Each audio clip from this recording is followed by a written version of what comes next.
सही बच्चों को नमस्कार। मेरा नाम जगदीश सोलंकी और आप देख रहे हो physics bye Jagdish Solanki YouTube channel. इस चैनल में आप सभी का स्वागत है। बच्चों, आज हम पढ़ेंगे गैस के अनुगति सिद्धांत की अभिधारणा है, काइनेटिक थ्योरी ऑफ मॉलिक्यूल्स। जो हमारे पास में अणु जो होते हैं, मॉलिक्यूल्स जो होते हैं, उसके बारे में अलग अलग वैज्ञानिकों के द्वारा अलग अलग परिकल्पना की गई थी, अभिधारणा दी गई थी, हाइपोथेसिस दी गई थी। वही हम हाइपोथेसिस आज हम पढ़ेंगे कि गैस के अनुगति सिद्धांत से संबंधित कौन कौन सी परिकल्पनाएं या हाइपोथेसिस या अभिधारणा दी गई थी। तो गैस के अणु किस प्रकार से होते हैं उसके बारे में आज संपूर्ण जानकारी इस वीडियो में दी जाएगी। सबसे पहले ये बताया गया है कि जो गैस के जितने भी अणु होते हैं, कोई सी भी गैस होता है, उस गैस के जो भी अणु होते हैं, वो जो अणु होते हैं वो सूक्ष्म कणों से मिलकर बने होते हैं। जितनी भी गैस होती है उनके गैस के अणु सूक्ष्म मतलब बहुत बारीक माइक्रो पार्टिकल्स होते हैं, बहुत सूक्ष्म कण होते हैं, उनसे मिलकर बनी होती है गैस। और इन कणों को हम अणु कहते हैं, मॉलिक्यूल्स कहते हैं। जितनी भी गैसें होती है, प्रत्येक गैस क्या होती है, छोटे छोटे कणों से मिलकर बनती है, पार्टिकल्स से मिलकर बनती है। और इन कणों को, इन पार्टिकल्स को मॉलिक्यूल्स कहते हैं, अणु कहते हैं। गैस के कण अनियमित गति करते रहते हैं। ये जो पार्टिकल्स है, मॉलिक्यूल्स होते हैं, ये क्या होते हैं, अनियमित मतलब रैंडमली इधर भी चलते रहते हैं, उसकी कोई दिशा निश्चित नहीं होती, कभी इधर जाएंगे कभी इधर जाएंगे। तो ये जो गति होती है इधर उधर वाली, ये अनियमित गति कहलाती है। तो पहला पॉइंट समझ में आया होगा कि जितनी भी गैसें होती है, प्रत्येक गैस के अणु बहुत छोटे छोटे कणों से मिलकर बनते हैं और उन कणों को हम अणु कहते हैं। और प्रत्येक अणु जो होते हैं वो अनियमित गति करते रहते हैं, उनकी कोई दिशा निश्चित नहीं होती है।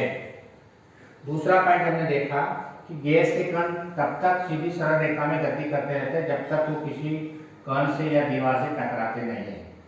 ये मान लो कि जो कण होते हैं, जब तक ये दीवार है या कोई कण से नहीं टकराएंगे तब तक वो सीधी सरल रेखा में गति करते रहेंगे।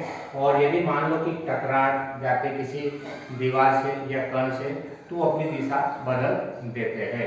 तो दूसरा पॉइंट क्या होता है कि गैस के अणु सीधी सरल रेखा में गति करते रहते हैं। कब तक? जब तक कि वो किसी दीवार से या बर्तन जो भी होता है उसकी दीवार से या फिर किसी अणु से नहीं टकराता, तब तक वो सीधी सरल रेखा में गति करता रहता है। तीसरा पॉइंट देखेंगे कि आदर्श गैस के कण के आकार एक समान होते हैं। जो आइडियल गैस होती है, उन्होंने ये माना कि जो पार्टिकल्स होते हैं, कण होते हैं, जो आदर्श गैस होती है उसके जो मॉलिक्यूल्स होते हैं वो एक जैसे होते हैं, आइडेंटिकल होते हैं। जो आइडियल गैस होती है उसके जो मॉलिक्यूल्स होते हैं क्या होते हैं, एक समान होते हैं और उनकी आकृति गोलाकार होती है, जैसे यहाँ डायग्राम में बता रहा है, गोल आकार के होते हैं। तो जो भी आदर्श गैस होंगे उनके मॉलिक्यूल्स या अणु होंगे वो एक समान होंगे और वो गोलाकार होते हैं। ये पॉइंट अपने को, और जिनका आकार जो होता है बहुत सूक्ष्म होता है, बहुत छोटा होता है, मतलब आकार जो होता है, साइज जो होता है वो बहुत छोटा होता है। चौथा पॉइंट हमारे पास, इन कणों को बिंदु द्रव्यमान के समान और आयतनहीन माना जाता है। जो कण होते हैं, पार्टिकल्स होते हैं, मॉलिक्यूल होते हैं, उनका आकार बिल्कुल नगण्य होता है, निग्लेजिबल होता है और उनको हम क्या मान सकते हैं, पॉइंट साइज मान सकते हैं, बिंदु के आकार का मान सकते हैं। तो एक पॉइंट ये भी है कि कणों का आकार बहुत सूक्ष्म होता है। सूक्ष्म में कैसे? पॉइंट साइज, बहुत छोटा, पॉइंट के आकार का उसको मान सकते हैं। इनका आकार कणों के मध्य की दूरी तुलना में नगण्य होता है। जो दूरी होती है उसकी तुलना में इनका जो साइज होता है बहुत नगण्य होता है। इसका कहने का मतलब ये होता है कि जो आदर्श गैस के अणु का जो आकार होता है उस आकार को हम निग्लेजिबल मान सकते हैं या उसको नजरअंदाज कर सकते हैं, उसको नगण्य मान सकते हैं। तो एक पॉइंट ये भी ध्यान रखना कि गैस के अणु, जो आदर्श गैस के अणु होते हैं, उनका आकार बहुत छोटा होता है, वो सूक्ष्म होता है, माइक्रो होता है और उनका द्रव्यमान नहीं होता है, मासलेस होते हैं वो। साथ में हम कह सकते हैं कि जो आदर्श गैस के अणु होते हैं उनको जो है द्रव्यमान रहित मान सकते हैं और उसके आकार को नगण्य मान सकते हैं। पांचवा पॉइंट ये है कि गैस के अणु के मध्य किसी प्रकार का कोई भी आकर्षण बल नहीं लगता है, कोई अट्रैक्शन फोर्स नहीं लगता है। ध्यान रखना, यानी कहने का मतलब क्योंकि द्रव्यमान नहीं है, मास नहीं है, तो वो एक दूसरे को अट्रैक्ट भी नहीं करेंगे, कोई आकर्षण या प्रतिकर्षण बल नहीं लगाएंगे। तो एक सबसे महत्वपूर्ण इंपॉर्टेंट बात ध्यान रखना कि जो आदर्श गैस होती है उनके अणुओं के बीच में किसी प्रकार से कोई भी आकर्षण बल नहीं लगता है। यदि आकर्षण बल लगता है क्या होता है, चिपक जाते हैं, दोनों एक दूसरे को अट्रैक्ट करके चिपक जाते हैं। तो यहाँ पर किसी प्रकार से कोई भी आकर्षण बल नहीं लगता, अट्रैक्शन फोर्स निग्लेजिबल होता है, ध्यान रखना। और ना कोई रिपल्सन फोर्स लगता है। वो क्या होते हैं, उनका आकार छोटा होता है। देखो आकर्षण प्रतिकर्षण बल कब लगेगा, जब आकार बड़ा होगा तब। और आकार यदि बड़ा नहीं होता है तो कोई आकर्षण बल भी नहीं लगता और कोई प्रतिकर्षण बल भी नहीं लगता है। एक चीज नोट कर लेना, कहने का अभिप्राय ये है कि इनके मध्य किसी प्रकार की कोई क्रिया नहीं होती है, न तो आकर्षण बल की क्रिया होती है, न प्रतिकर्षण बल की क्रिया होती है, किसी प्रकार से कोई क्रिया नहीं होती है। इसलिए इसकी जो काइनेटिक एनर्जी होती है, काइनेटिक एनर्जी मतलब गतिज ऊर्जा होती है, वो टोटल उसकी आंतरिक ऊर्जा के बराबर होती है। यानी उसकी काइनेटिक एनर्जी, गतिज ऊर्जा को आंतरिक ऊर्जा कह सकते हैं। देखो आंतरिक ऊर्जा दो तरह से होती है, एक तो गतिज ऊर्जा और एक स्थितिज ऊर्जा। दोनों का योग आंतरिक ऊर्जा कहलाता है, इंटरनल एनर्जी कहलाता है। लेकिन चूंकि यहाँ पर स्थितिज ऊर्जा नहीं है, स्थितिज ऊर्जा किसके कारण से होती है, आकर्षण या प्रतिकर्षण के कारण से, उसके कारण से स्थितिज ऊर्जा होती है। क्योंकि वो नहीं है, इसलिए गैस के अंदर जो आंतरिक ऊर्जा होगी वो केवल और केवल गतिज ऊर्जा ही होगी। ध्यान रखना।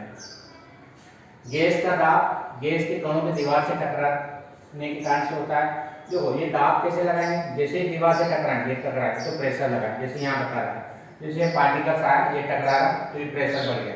तो ये गैस के जो कण होते हैं ये जब दीवार से टकराते हैं तो प्रेशर लगाते हैं, दाब लगाते हैं। तो एक चीज नोट कर लेना कि जब गैस के अणु गैस की दीवार से टकराते हैं तो क्या लगाते हैं, वो प्रेशर या दाब लगाते हैं।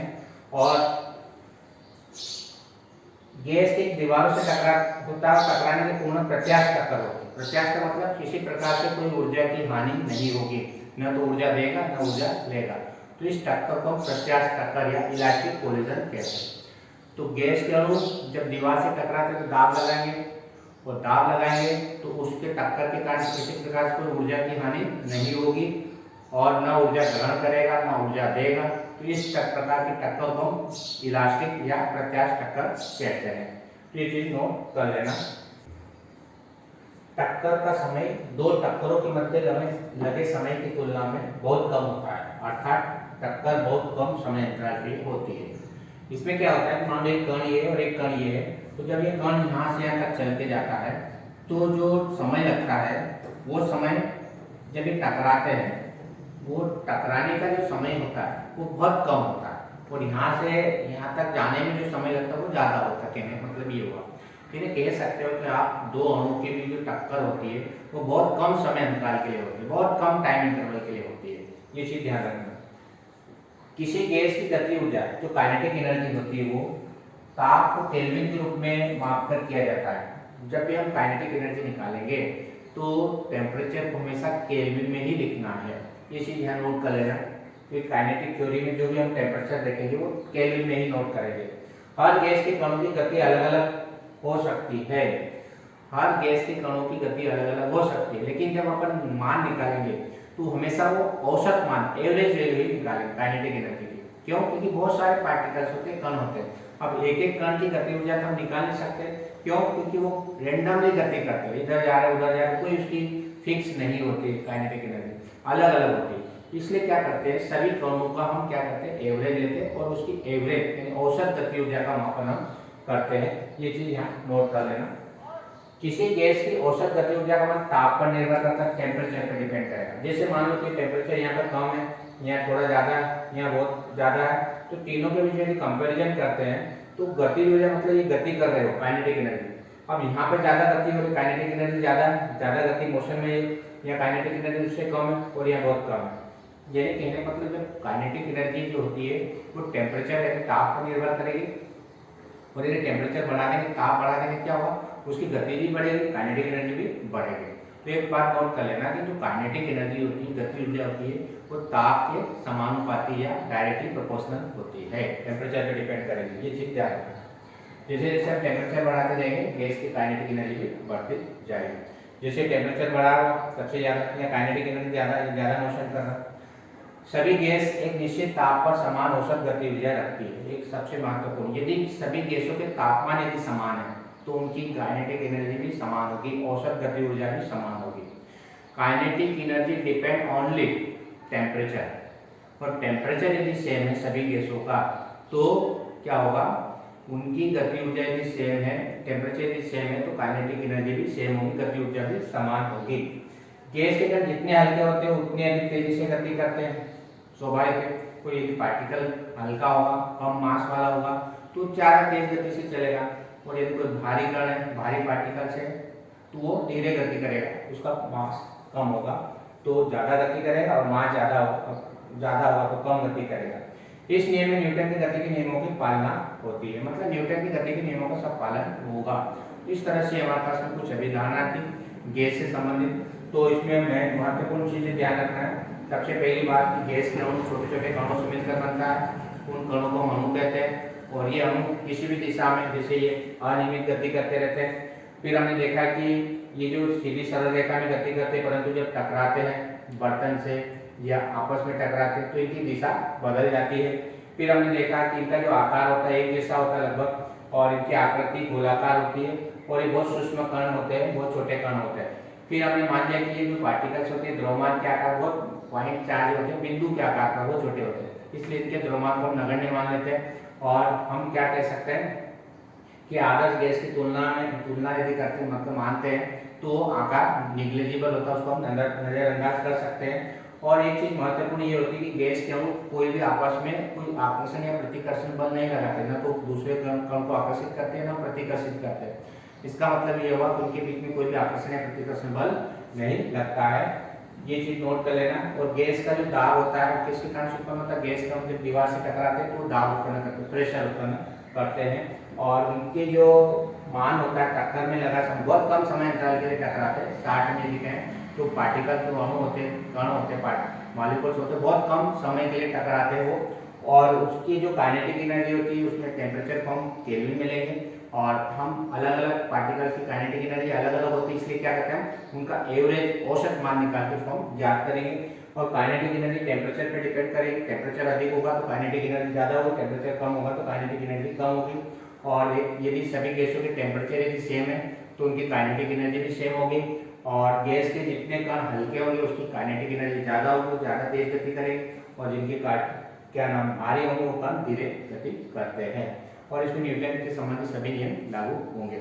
यदि वीडियो आपको अच्छा लगता है तो आप इस चैनल को सब्सक्राइब करें, अपने दोस्तों के साथ वीडियो को शेयर करें, और बेल आइकन के बटन को प्रेस करें ताकि आने वाली वीडियो की नोटिफिकेशन आप तक पहुँच जाए। धन्यवाद। जय हिंद, जय भारत, वंदे मातरम।